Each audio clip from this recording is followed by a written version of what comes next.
Hi, I'm Alina, and welcome to my podcast, When Art Meets Leadership. I'm an executive coach, I'm also a people and culture consultant, and I'm also very passionate about art. So what I try to do in my podcast, I invite guests with whom we discuss the art of business and the business of art.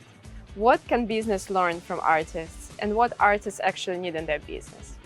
And today I'm meeting someone very special for me. Lea, we met through advisory board of Avantgarde Vision, an organization that we will talk today about. And I was taken away by Lea's boldness and really passion about what she's doing. She's trying to resolve something on the systemic level, which is very similar to the way I think. And we're going to talk today, actually, what's the idea behind of Avantgarde Vision? What is Lea seeing that the policymakers are not doing? What can artists learn from business and how they can approach their work in a way that is sustainable and allows them to continue doing art?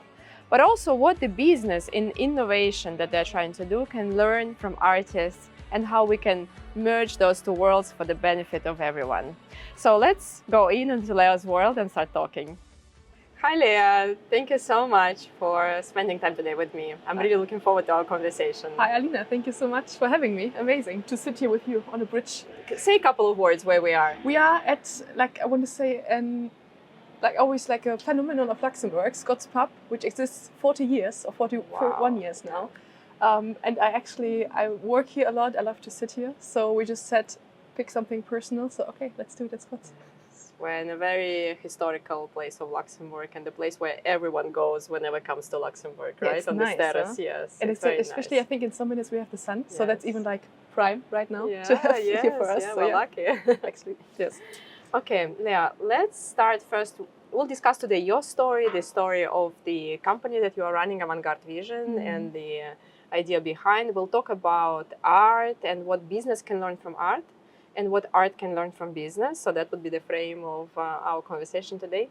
But let's start with your story. So what's your story, the milestones along the way, and how did you come to an idea of doing what you're doing today? Oh my goodness, I want to say it's everything but linear and normal. And actually, I think you don't even know that, but I started at the very beginning as a physical therapist, as a kine. I didn't know that. Yeah. No one knows that. So it's but at the first thing, actually, it looks like completely beyond and something else.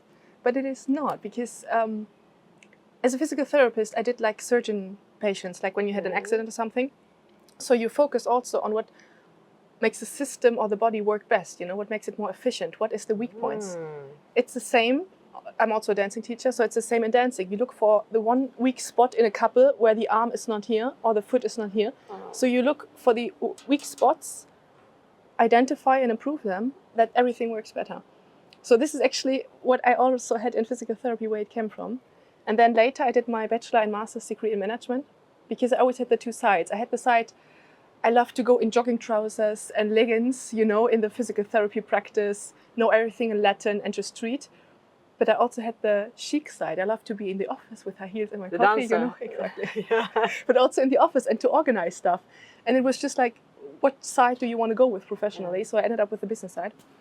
And that was the same, project management at the end, which means you also look what process doesn't work, what in an organization is the weak spot you have to improve, and then everybody can just work better. So this I did there, and also now in Avantgarde, it's the same for creatives. You just find the one spot that's not working and you enable people more. So for me, it's the same kind of thinking, if it makes sense, even if completely different industries. So yeah. So yeah, systemic thinking at the person level, no, and at the business level, but also at the system level of creatives that we will talk now. Yeah, exactly. So this is my way. So from completely different, ending up, again, I would never thought I would end up in creative industries. It's so far from what I've done before. I did IT project management before and everything, but I don't know, somehow it makes sense. Why creative industry then? It just started when I had already my old job here in Luxembourg. I met a photographer, and we just aligned on the potential we saw in Luxembourg. We wanted more than banking and finance. We wanted more creativity, more cool stuff, bold stuff. And this is just like a passion I think a lot of people are missing in their job. If you sit in your office 9 to 5 every single day, so few people actually love what they do, and I find that's a real shame. So we just wanted to bring some excitement back, So this just happened, and I connected with how creative you can be, and on a personal note, I also always loved it, you know. I danced myself ballroom dancing since I was smaller. And I think as a child already, I sat there. I had this conversation actually with Eva Maria, who is presenting Luxembourg this year in Eurovision. Yeah. So we had the same. We sat there like kids watching Eurovision and or other, like The Voice or something. And I just honestly, even with 8, I sat there and I found it so amazing what emotion you can give when someone is singing and you get goosebumps or you start crying. I have goosebumps now. Yeah, you see? Just so of the so it's just it's amazing to me. Yes. So I always had such an admiration for it, and I thought it's such an underestimated area. So I just felt, okay, somehow there's the business side and the creative side, so let's do it.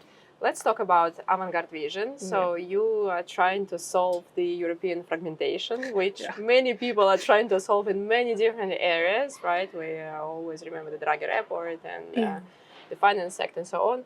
So it's really interesting the way you also see the weak spot in the European creative scene, and you are trying to solve this problem. So what is that about? Tell me more. Well, the fragmentation, like you say, is for me the actual problem. Since last year or 2 years ago when we started with Avantgarde, the intention was there. We want to do something. But the last 3 months happened something was like, what is the actual problem you're solving? And what you're solving is this fragmentation problem. To make it very easy understandable, imagine a young dancer here in Luxembourg.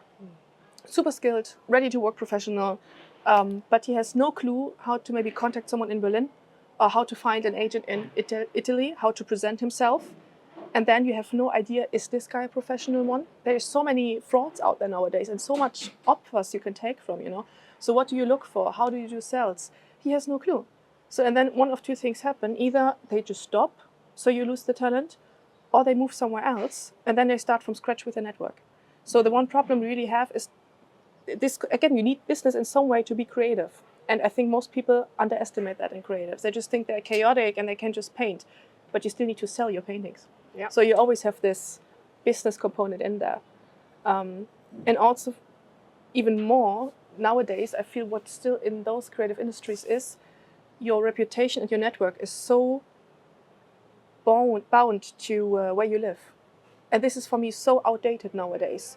When you move from here to Berlin, you lose all of your network, you know. And take a young artist. I had actually in my podcast Jonathan Jacoby Fletcher. He's a local artist here, but he was originally from one point from Australia, and he moved to Luxembourg from Australia. And he said, "Yeah, I had a super good gallery there, selling a lot of paintings for me, but then you move, and you have, for example, way more logistic costs just to transport something, and then the galleries somehow expect you to be there in between for a vernissage.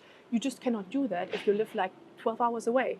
So that you lose anything bound on your physical location is, for me, something that hurts us in Europe more than anything. So having a digital structure like LinkedIn, you know, when you move, you can take your connections with you. You don't lose that.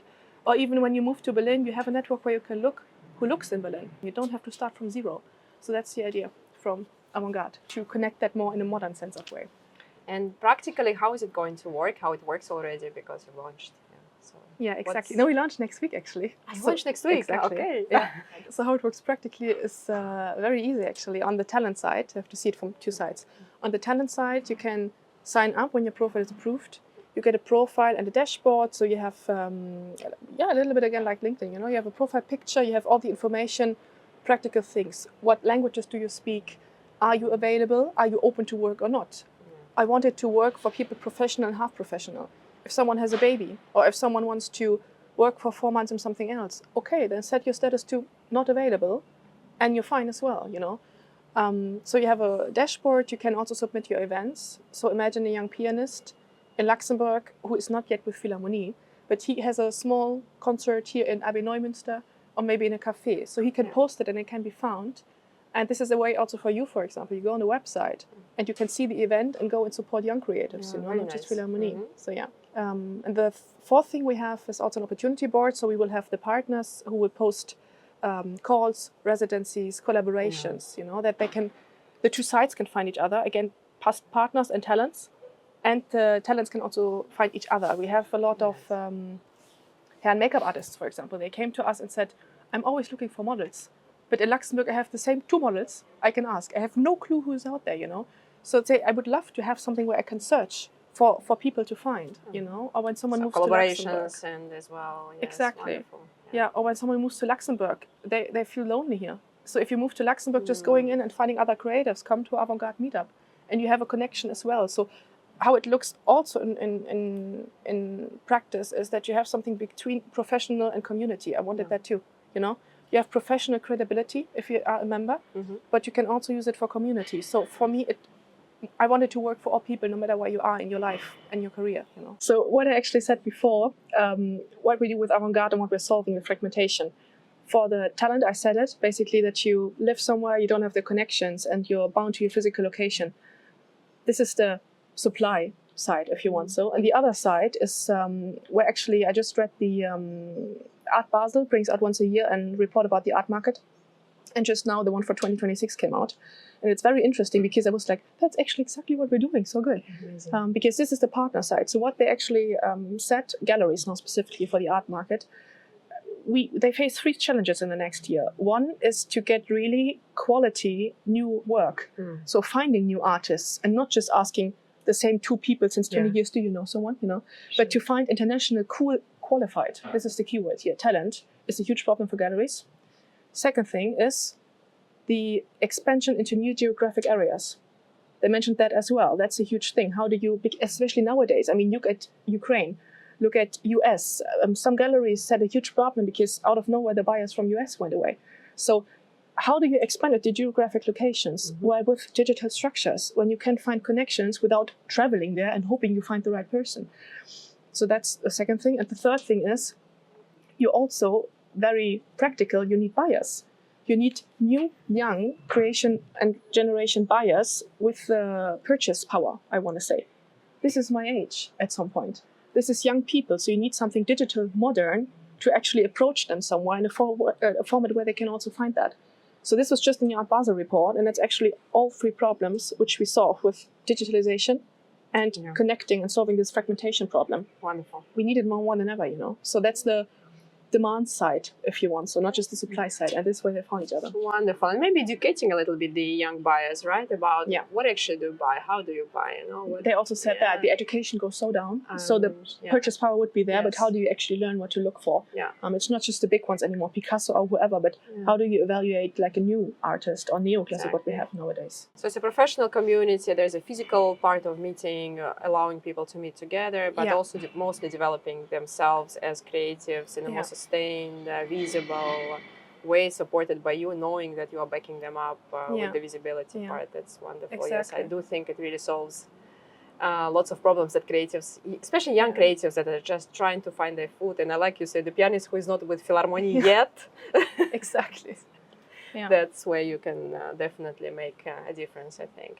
So speaking about that, you're coming from the business background, as you said in the beginning. Which business capabilities you think help the cultural sector generally, and which can actually damage it? What can help is structure. I think structure is, in the creative world, always like a huge rejected point, because it's like, no, it will suppress my creativity. But for me, it's like it can support it. So, I don't know, for me, it's like a stage you build. You know, you have an actor, well, an actor needs a stage on theater where he stands on. Business can build the stage. You can set up the sound system, the lighting, you know, like it's really like a foundation. This metaphor, You see? But this is how I think of it. I just give you the stage, and on that stage, you can do whatever you want. You can be so creative as much as you want, but then, you know, if the builder would come and say, you play now this part like that, that would be wrong, you know? So you don't do that. You don't suppress anything. You don't direct them. You just give them better conditions, if that makes sense, and then they can be even better creative. So that's how I see it. So the business world brings structure and a good foundation that you can thrive in your creativity, because there is no creative career that works without some business aspects. Like I said, you need to sell your art, you need to go to vernissage, you need to get paid, you need to make money. That's all business. And looking back, backwards, what can actually business learn from the world of art, from your perspective? Oh, so much. I agree. I think mostly, especially nowadays, it's this creative sectors. There's never an end point; it never stops. So this kind of seeing innovation as a good thing and uncertainty as a good thing, every artist starts a new project. You never know if it's good or not. You don't have the luxury of sitting there and knowing if it works out or somebody pays it. So being open-minded and creative and bringing this mindset to it, I think this is a huge thing you can do. And you see it with the big ones, Louis Vuitton, Mont Blanc. I mean, we have one of the advisory board also who worked, he was a singer-songwriter in LA and toured there. And at some point, he's a consultant in Amsterdam now. Yeah. And he was with Mont Blanc for 5 years as creative director. They are smart. This is why they earn so much money. They not just hire them for a photo shoot, but they bring them in the rooms where decisions are made. Because what do artists do? They think outside the box. And this thinking outside the box is thinking something a lot of companies talk about, but they don't really do, because habits are more important. Habits get in the way, you know. Yeah. So I think this enjoying the process even, and not just thinking, oh my God, we don't know that, that's a risk. I think this is a huge thing that could take over from creative people. Everyone talks about innovation in companies, Yeah. so everyone wants to innovate, and then you see this desire to innovate, but also big foot on let's keep the things as they are, let's have the process at the center of everything, let's not rock the boat too much because we want to assure that whatever we did well is continuing. Apart from bringing the artists in one way or another to the rooms where decisions are made, what else the companies can learn just from the approaches that the artists have to this part? This is a personal thing, but I do believe that most people lost like I said before, they don't enjoy the work anymore. So it's a huge thing. It's a huge problem. Exactly. Yeah. And what creators and artists do is they are their work. Yeah. They identify so much with their work. This is why it works. You also want to meet the artist. I mean, I'm also with my partner. We were at the vernissage in Vilot, I think in December. And there was 2 artists, and we looked around, and he doesn't know anything from art, okay? He said, so he's coming, but he has no idea whatsoever. And he stood there, and we looked at it, and the picture itself was already good. But then the artist came, and he explained us where he actually took it, in Namibia. And it was this woman when the sun rose. And so stories matter. The artist, the person matters. And then it just became more amazing when you know what is behind it. So what I mean is, companies should look again more for people that are motivated. You should look less for CVs and skills, but more again for loving your work and passion and motivation. I think this is what makes you think beyond and to improve. So this is for me a huge point, that you just look again more for real values and not just going to work 9 to 5 and leave. Yeah, so finding passion, creating a story about, thinking what is the story about actually what I'm doing. I think it's also super important. That's what I really try to But that being inspire. said, I don't think you can expect that from anybody. You don't need a motivated accountant, to be frankly speaking. You know, you cannot just say everybody needs to love their job. It's super okay that a lot of people only do it for the money, or they're still good at it. But in the jobs or in the departments that will matter more, which is for me marketing and communication and PR, there is where you need those people. And there you should not just hire someone with the skills and 10 years of experience, but do they feel the company's vision? Do they want to improve? Are those people creative? I think in those departments you don't have that enough nowadays. But I do think that actually if everyone could feel that they can make an impact on something bigger than themselves, it doesn't matter if you're junior, if you're accountant, if you're a lawyer. Okay, probably you don't want a super creative accountant, not. But again, there are always problems to solve. You know, if you can feel that you can make an impact and take this mindset that I don't want just to do things because I'm paid, but that's what I do, you know, that's my life. So. And I mean, you worked in a big company also yourself. To make them feel like they can still somehow take care or take part in the decision is a huge point, right? And I mean, look at us. We have an accountant, Irene, she's amazing. She came to our last photo shoot and took a camera herself and just started to do pictures, you know? Yeah, that's what you want, yes. Yeah, so especially at the beginning when you cannot pay so much, let's be honest, to the people, or not absolutely not enough what they're actually worth, you can at least give them a voice and include them in the process. And this is what I'm trying to do with them every single day. I said, give me your input, please. Also, Irene as accountant, please tell me what you think. Do you have some ideas? And she does, of course she does. You know? Yeah, of course she sees things that you cannot see. Wonderful, yes. And we've talked a little bit about that, but maybe going into a bit of the advice segment to the young artists.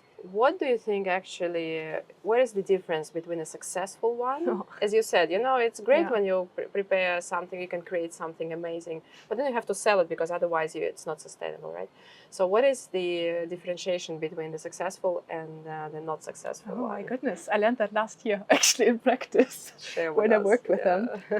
For me, it's like, to say it very easily, talent gets you in the room, but professionalism keeps you there. So Talent can only bring you so far. Yeah. Right. So talent, because I focused last year too much on talent and potential. I have this tendency to do that. I just see how amazing a company could work or what an artist could be. But they have to want it, and you need other things. It's not enough to, for me, it's like a marriage, you know. Love is a nice basis, but for me, love is only, can bring you so much, right? You need shared values, shared future imagination, shared vision for that. This is something that binds you more. It cannot only be love, personal note, but yeah. So for me, it's the same in business. I always think like that. Talent is great, but what matters is if you answer emails, if you show up on time, if you are respectful, even if you made it, and say, yes, you won Eurovision, and then whatever, but still you should be respectful to every hair and makeup artist, to people, not to think you can allow now that you are more important, you know? So for me, it comes down to basic values also in normal lives. And the other thing is, especially nowadays, what I see with a lot of young talent, they think very quickly that they've made it. Really? Winning The Voice, winning Eurovision, that's an amazing achievement. I'm not saying anything else, but where are they then after? So many disappear nowadays. There's so much noise out there and so much of those formats. I had with a couple of discussions some weeks ago, Phil Collins, you know him, right? Everybody knows Phil Collins. But he had a career over 30, 40 years and he delivered constantly. Maybe you don't know every song, but you know Phil Collins. And here's the same thing. Nowadays, I feel so many creatives aim for viral videos. You just think one TikTok video, you're viral, and then you're a hit. Well, do you want to be viral or do you want to build a sustainable career? And for me, this is like project manager or like HR manager in your case. You show up every day and you build the career and yourself over years. It's like every other profession as well. And it's just not the fun part only on the stage. And I feel you just see the videos and going viral. And I think this is too much the focus at the moment on Instagram and PR. And that's just not how it works. So yeah, you still need persistence and building something up and character.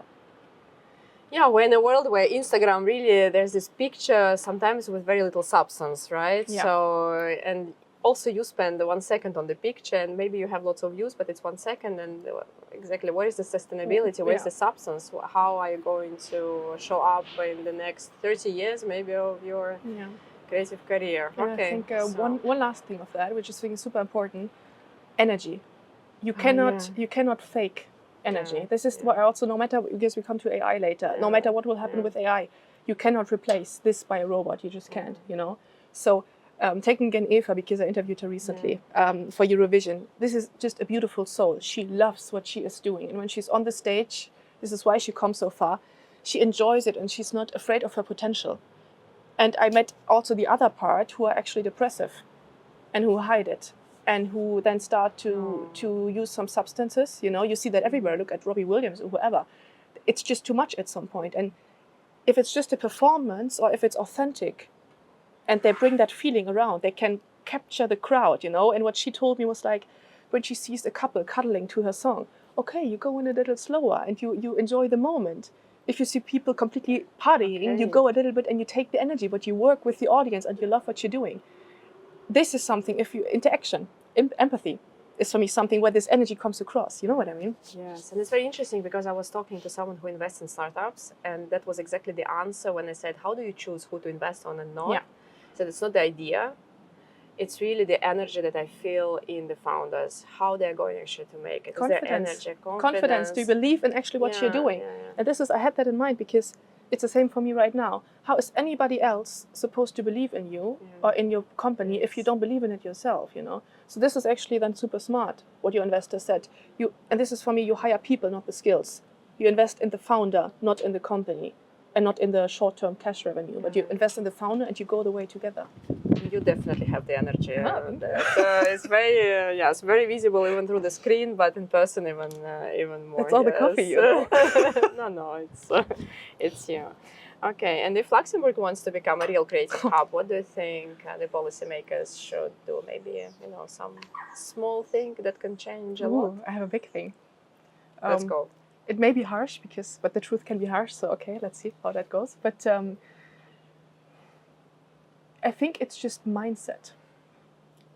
You cannot, I try to phrase that nicely, but you cannot be a creative, innovative hub for competitiveness, since they announced it so big in 2026, and at the same time, you cannot behave like a late-stage investor. And this is what they do. Luxembourg comes in when the risk is done. when the work is done, frankly speaking, then they come. To go back to the creative world, the best example for me is Vicky Kriebs. She is a local actress. The poor woman, and I talked with this of a gallery owner last week, she told me that as well. The poor woman had to be invited to the Oscars before any paper in Luxembourg reported about her. So they wait until you made it, and then they show up. And this is for me the mindset to invest early, to genuinely believe it and not just use it for a PR, for a minister to show up, but just really believe in it and be open to go the entire way. You know, taking it again to investment, you need to invest pre-seed and seed, exactly. and not stage 2 or after. I have the same problem right now. Now people come. I would have needed you a year ago.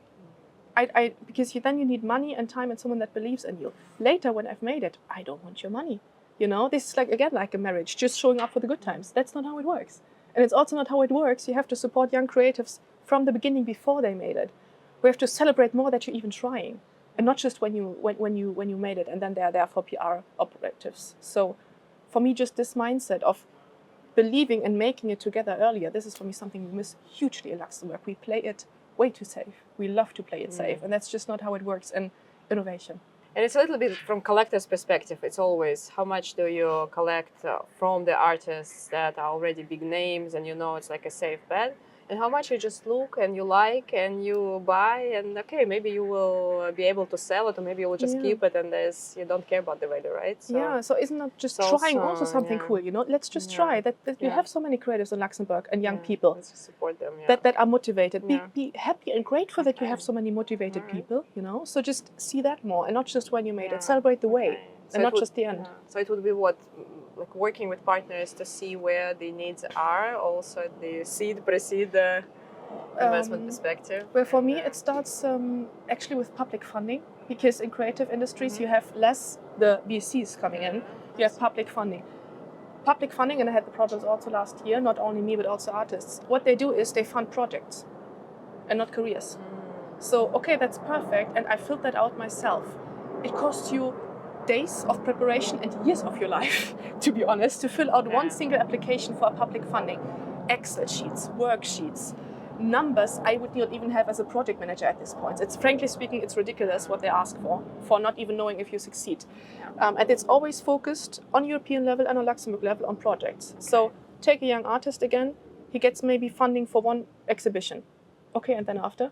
So every single time you start from scratch again, instead of saying that person is reliable, professional, and builds up. So public funding could make a difference if you fund careers and people and not just separate projects, because that's just not how it works. So of course we cannot finish the conversation without talking about AI, which is just a topic of everything. So how do you see AI changing the world of art already, and what do you think is going to happen in the next, 2 years? Everything is so quick now. I think two aspects. One, it's also a chance. It can improve stuff. You have already artists, for example, that use it, you know. So I was also at the industry opening from GridX, GeoLabs they have inside, and they had also AI used to interact, you know. If you tell a painting how it should maybe change, it's cool, you know. So it's also a chance. But again, it's not a threat for me. It just makes stuff even more cool, you know. Or if you have maybe a dancer and the choreography is done also with AI, my goodness, the things you could do. So this is super exciting. I think this will come more. You have, of course, some legal and ethical issues that start already. So I think two will come mostly. One is you have the IP stuff. So AI uses also already without any consent. Uses just work from singer-songwriters or whoever just to do something in AI. So that's a huge thing you have somehow to take into consideration. And the second thing what will happen is, where was my thought there? Basically, you will have, like, in my opinion, a crisis. I mean, look at LinkedIn. Who is nowadays all posting when it's drafted with AI? So you will have a huge increase of volume, in my opinion, on material. So you will have to see what is still authentic and what it's not. Just because when everybody can do anything, with a click you can create a song or compose something. First, the volume will increase immensely, so you have to be somehow sure to ensure quality. And this is why it's for me also so important what we're doing, because if you have some kind of a membership thing, it gives you credibility beyond. You know we don't have any AI people, or still professional people. So this is something I think where you can actually come in with Avantgarde. That being said, I think what everybody underestimates is this is for me the one real sector you should invest in the next 2 to 5 years. Because, like I said before, there is one feeling that AI cannot replace, and that is feeling. Emotions and how you react to something. A robot may be able to dance at some point, but what connects you when you see a dancer on stage is, I think of them, my God, the technique and how much she suffered and the persistence that brought her there, and how she worked her way up. And you hope they don't fall and break something when they do a jump or whatever. You cannot fake that. For a robot, I will say, okay, fair enough. If you fall, so what? You're repaired. You don't have that with that. So for me, it's the one sector where no matter what, culture and genuine human expression and connection will increase in value and importance. And this is something creative industries can do so much, and this will not change. And as you said, this ability to empathize with your audience, to connect with it, not just in a really deep way and change your performance, and everyone comes out transformed. When you come out from the gallery performance, you come out transformed, if that was a genuine experience. Because you connect to the people. Yes. This connection you would not have with a robot. You would still admire how nice it looks, but what it does to you. I mean, there was also in I think the Greeks did that you go to a theater piece and you look at and you live the emotions with them, and then after you're better, So this you just have with people. I would not have that when the robot does that. You have a catharsis where you come catharsis. out. Exactly, this is the one. But that's exactly what is happening also in coaching. So what I see is that you can do lots of coaching with the AI, even with ChatGPT, lots of answers that you can get, lots of explanations. But once you need a transformation, you need someone to come and help you to go through it. So it's very similar. There's this human connection that cannot be. Yes, and art will for sure remain. Something that connects us, yes.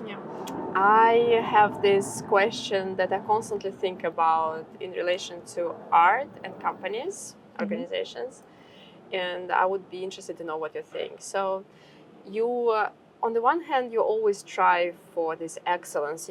When you go to the performance, you really want to see something extraordinary, right? You go there, you expect it, and you really come out inspired because you saw something very high quality. And in the organizations, you also want to have high quality products, right? Or, I don't know, high quality interaction if that's a service company. But at the same time, you want to be inclusive. You genuinely want a society where people can be included in all different levels and ways. So how do you see it actually in art, and what we can learn from there? Where is the fine line, between being inclusive and having something that is very important? Some standards, basically. I think it's what we're doing right now with Avantgarde as well. As a talent or as a creative professional, and we keep this on purpose like that, you have to apply. Okay. Not to seem super posh or we are the elite or something, but you need some kind of filtering system just to ensure the credibility and the quality. And that is for me a little bit the same. And I'm going to go there because you mentioned it again with an organization metaphor. I had a discussion in one of my old companies where I said with management, we sat there and I said, we should let this person go, or it just doesn't work anymore. She is sitting there, for example, or the person sitting there and not working properly. And you have a team by now of 6 people or 7, and everybody works so hard. And we hired them. I see how they work. They're generally connected. And you have this one person that is here since so many years and just not doing anything. For me, I'm focused always on the others. It becomes unfair to the team at some point. So here it's the same.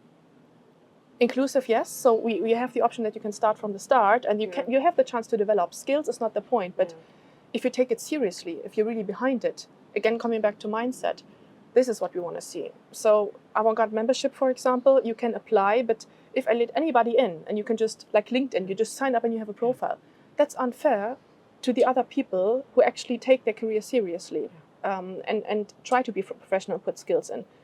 So if you want to have credibility and standards to protect what's there, then you have to do it. So for me, this is what it means to be a curator, what also galleries do. You curate to protect the people inside. The other side would be a gatekeeper. A gatekeeper just wants to protect their own power and status. That's a difference.